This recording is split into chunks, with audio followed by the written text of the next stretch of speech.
Welcome to this deep dive. Today we're cracking open a really transformative book, Your Money or Your Life, by Vicki Robin and Joe Dominguez. Yeah, a foundational text for a lot of people. Yeah. And the material we're digging into, it actually comes from excerpts shared by one of you, a learner, from the audiobook transcript. That's right. You were curious about its core ideas, how it really challenges the way we usually think about work, money, happiness. Mm-hmm. So that's our mission today. Unpack those ideas, pull out the big insights, and really explore this central question the book asks: what does your money actually cost you? Not just in dollars and cents. Exactly, but in, well, your life energy, that finite resource. It's a powerful starting point. And the book, it begins by painting this picture, a situation many people might recognize. They call it the money trap. Right, that feeling of, something's missing, even when you've ticked all the boxes for success.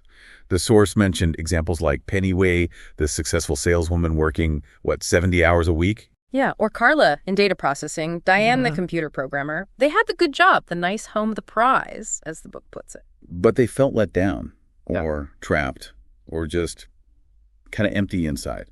And the book argues this isn't just anecdotal. It points to, wider trends. There was a 2005 study showing job satisfaction declining. A 2003 survey where 3 out of 5 Americans felt they were working too much. Even though technically we live in what Kenneth Galbraith called the most affluent society, we have more stuff, air conditioning, dishwashers, multiple cars, way more than in the late 50s. But happiness levels have actually been going down since then. It's a real paradox. It really is. More possessions. But polls suggest people feel less well off than decades ago. How does that work? We're working harder, buying more, but enjoying life less. Is this just being an adult? Well, that's sort of the standard narrative, isn't it? That it's just, responsibilities. But the book digs deeper. It suggests our whole relationship with earning and spending has gotten out of whack. How so? Look at the financial picture it paints. Savings rates basically near 0% in the years leading up to the book's update, compared to almost 11% back in 1981. And consumer debt, it just exploded. Over $2.5 trillion by late 2007. That's over $8,000 for every single person. Okay, yeah. Over $8,000 per person in consumer debt. That definitely makes the 9-to-5 routine mandatory, like they say. That right. Feels less like responsibility and more like a shackle. Exactly, a shackle. And that debt, that constant need for income, it just powers this relentless cycle, right? Work, earn, pay bills, spend. Right. But a lot of that spending isn't essential. It's discretionary stuff, things that maybe don't bring lasting value. And that just sends you back to work for more money. It's a treadmill. And the book points out how shopping itself has become, almost a pastime. A ritual, even. Yeah, like a way to socialize or reward yourself, or even a kind of self-medication, retail therapy. Which feeds right into that myth they talk about. Yep. The myth of more is better. Mm-hmm. If more is always better than what you have right now, it can never be enough, can it? It's a psychological dead end. Keeps you chasing. And advertising plays a huge role. The source mentioned it was nearly a $300 billion industry back in 2006 in the U.S. alone, often designed to make you feel slightly off balance, slightly incomplete. And then offer a product as the quick fix. Precisely. Okay, so that's the problem laid bare. It's pretty bleak. But this is where the book offers that the big shift in thinking, right? The core insight. Yes, this is the real game changer. It moves beyond just seeing money as cash or power or even security. The fundamental idea is money equals life energy. Your life energy, not just time is money. This feels deeper. It absolutely is. It's not abstract. It represents the actual hours, the effort, the focus, the life you traded to get that money. And that time, that energy, it's finite. You can't get it back. Exactly. You can always potentially earn more money, but you can never reclaim the hour you spent earning it. So the choices you make about money are really choices about how you spend your limited, precious time on Earth. The book mentioned people like Nedra, who realized this helped her face her debt denial. Or Jason, who saw how being ignorant about finances was undermining his desire to make a difference. Right. It connects money directly to your life's purpose and meaning. And they quantify it, too. That example, if you're 40, you might have something like 175,000 discretionary hours left. Thinking about spending in terms of those hours, that changes everything. It really reframes the value proposition of every single dollar. And the book doesn't just leave you with the concept. It provides a very practical step-by-step program, 9 steps in total. We can't cover all 9 in deep detail, but those early steps, the ones about building awareness, they seem crucial. Definitely. Step 1 is making peace with the past. It's about getting brutally honest, but without judgment. First part, figure out your total lifetime earnings. Seeing the total amount of money that has flowed through your hands. Yeah, recognizing the financial energy you've actually wielded. And the second part is creating a personal balance sheet.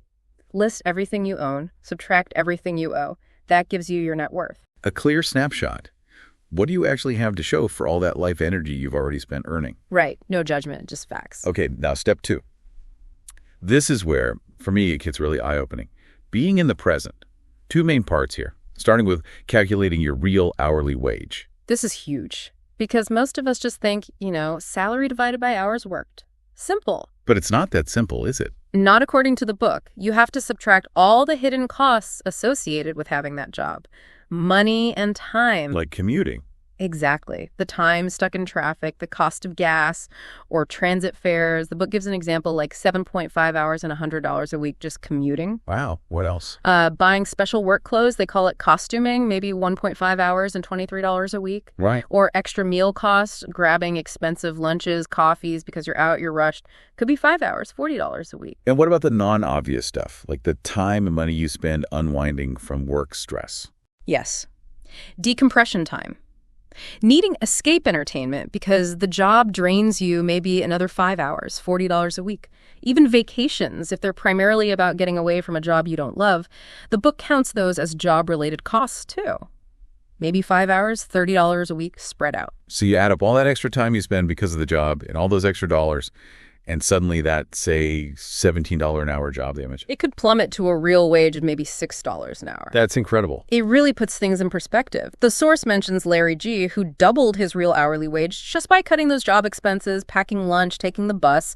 It helps you assess, honestly, is this job really worth the life energy I'm pouring into it? Okay, so knowing that real hourly wage, that leads directly into the second part of step 2, doesn't it? Tracking every single cent. Every penny. Income and expenses daily. It sounds tedious, maybe, but it's incredibly powerful. Because it's just pure data. No hiding.